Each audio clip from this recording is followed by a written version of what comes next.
اگر آپ چینل پر پہلی بار آئے ہیں تو ابھی سبسکرائب کر کے بیل آئیکن پریس کریں اور رہیں باخبر۔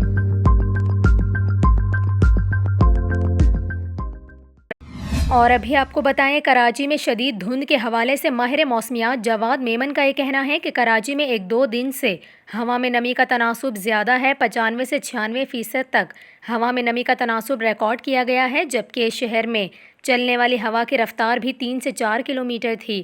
جواد میمن کے مطابق جب ہوا میں نمی کا تناسب زیادہ ہو اور ہوا کی رفتار کم ہو تو دھند بن جاتی ہے، جس سے حد نگاہ بھی متاثر ہوتی ہے۔ انہوں نے بتایا کہ یہ عمل اس لیے بھی ہوتا ہے کیونکہ موسم تبدیل ہو رہا ہے اور سردی سے اب گرمیوں کا موسم شروع ہو رہا ہے، جس کے باعث بھی دھند بنتی ہے۔ جواد میمن کے مطابق آنے والے چند دن میں دھند کم ہو جائے گی کیونکہ درجہ حرارت میں اضافہ اور ہوا میں نمی کا تناسب کم ہو جائے گا۔ البتہ آئندہ دنوں میں ہوا میں نمی کا تناسب 70 سے 80% تک ریکارڈ کیے جانے کا امکان ہے۔ واضح رہے کہ گزشتہ روز کراچی میں شدید دھند دیکھی گئی، جس کی متعدد ویڈیوز بھی سوشل میڈیا پر وائرل ہوئیں۔